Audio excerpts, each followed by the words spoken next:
कितना साइज एक फीमेल के लिए परफेक्ट रहता है मेल के पार्ट का? तो क्योंकि बहुत सारे लोगों का यही डाउट रहता है ना कि मेरा स्मॉल है, मेरा कमजोर है, ये जो पार्ट है जो पेनिस है ये।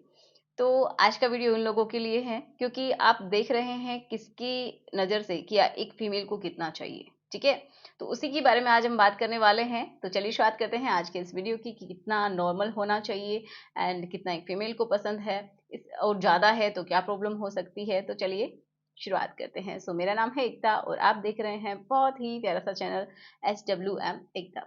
तो चलिए देखिए, जो मेल्स होते हैं उनमें ये प्रॉब्लम होती ही है, ज़्यादातर में होती है कि उनको एक एंजाइटी होती है इस साइज को लेके, जिसको हम साइंस की भाषा में बोल देते हैं कि जो स्मॉल पेनाइल या फिर स्मॉल पेनिस एंजाइटी, कि उनको वहम रहता है कि मेरा जो पेनिस है वो छोटा है, क्योंकि वो कंपेयर करते हैं चाहे फ्रेंड्स के साथ या फिर किसी वीडियो को देखा है, और या फिर आपकी खुद के पार्टनर ने ऐसा बोला है, जो कि खुद भी इतना नॉलेज नहीं रखती है अगर वो ऐसा बोलती है तो।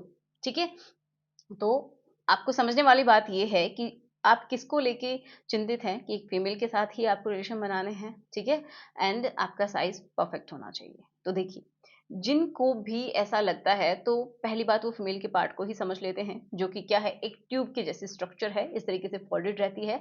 एंड ये जो स्ट्रक्चर है, ये मान लीजिए शुरुआती भारी ओपनिंग है। ठीक है, तो ये जो बाहर का जो हिस्सा होता है इसका, जहाँ पे जिसको हम बोलते हैं वल्वा, तो वो सबसे ज़्यादा सेंसिटिव होता है। तो जिन लोगों को ये लगता है ना कि सिर्फ सेक्स करने का मतलब है कि आप पेनिट्रेट ही करें, जी बिल्कुल भी नहीं। उसका मतलब ये नहीं होता है कि आपका जो फीमेल है वो भी पूरी तरीके से अच्छे से सेटिस्फाइड हो एंड आप भी सेटिस्फाइड हो। ठीक है, तो उसमें साइज का बहुत बड़ा रोल नहीं होता है बिल्कुल फीमेल्स के लिए। तो क्योंकि ये जो उसका ऊपर वाला जो हिस्सा होता है, यहाँ पे क्लिट होता है, जो कि मैक्सिमम सेंसिटिविटी इसी की वजह से होती है, उसको वहीं से फीलिंग्स आती हैं ज़्यादातर फीमेल्स को। एंड अंदर चलिए हम बात करते हैं कि उसको कितना चाहिए, क्योंकि टॉपिक से भटक जाते हैं थोड़ी सी एक्स्ट्रा नॉलेज के चक्कर में। तो जब आप एंटर करते हैं अंदर, तो यहाँ से लेके एंड अंदर तक जो ट्यूब है वो लगभग 2.5 सेंटीमीटर इंचेस से लेके एंड ये समझिए कि 4.3-4 इंचेस तक ही वो इतनी सेंसिटिव होती है कि उसको अच्छा लगता है। ठीक है, तो अगर आपका साइज 3 इंचेस है तो भी परफेक्ट है, कोई प्रॉब्लम नहीं है। इससे थोड़ा बहुत ज़्यादा है तो भी ठीक है। एंड प्रॉब्लम कब होती है, ये समझिए कि अगर 4 इंचेस तक है, 4.3 इंचेस तक है तो कोई प्रॉब्लम नहीं होती है। किसी किसी का देखिए, ये भी फीमेल टू फीमेल वेरी कर रही है, किसी में 3 इंचेस तक ही सेंसिटिविटी है, उससे ज़्यादा उनको अच्छा फील नहीं होता है। किसी में 4.3 इंचेस तक मैक्सिमम है, तो उससे ज़्यादा उनको अच्छा फील नहीं होता है, उनको पेन हो सकता है। ठीक है, तो अगर आप ये सोच रहे हैं ना कि मतलब बहुत बड़ा साइज होगा तो फीमेल को अच्छा लगेगा, बिल्कुल भी नहीं, क्योंकि उसको पेन भी हो सकता है। ठीक है, क्योंकि उससे ऊपर क्या है, बच्चेदानी का मुंह है, जिसको हम सर्विक्स बोलते हैं।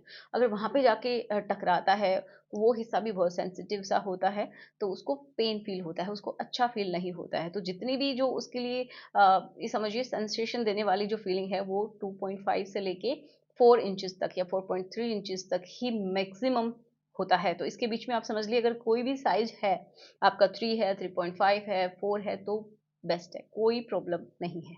ठीक है, समझ में आया। अब बात करते हैं कि आगे मैंने बताया अगर आगे तक होता है तो उसको पेन होता है। तो ये समझिए कि जिन लोगों का बहुत बड़ा साइज है, ठीक है, 5 है या फिर 5 से भी ज़्यादा है, तो उनको बहुत ही संभल के करना चाहिए, क्योंकि फीमेल्स को भी प्रॉब्लम्स हो सकती हैं। तो अपने लिए सोचिए एंड अपने पार्टनर के लिए भी सोचना ज़रूरी है, क्योंकि अगर आप उनको हर्ट करके अपने आप को खुश कर रहे हैं तो उससे खराब बात कुछ भी नहीं हो सकती। ठीक है, तो आशा करती हूँ कि आपका डाउट जो था वो क्लियर हुआ होगा। अगर फिर भी कोई डाउट है, कोई वीडियो चाहते हैं, तो मुझे कमेंट बॉक्स में लिख दीजिएगा, नेक्स्ट वीडियो आपका ही आएगा। सो मिलते हैं नेक्स्ट वीडियो में। Good bye.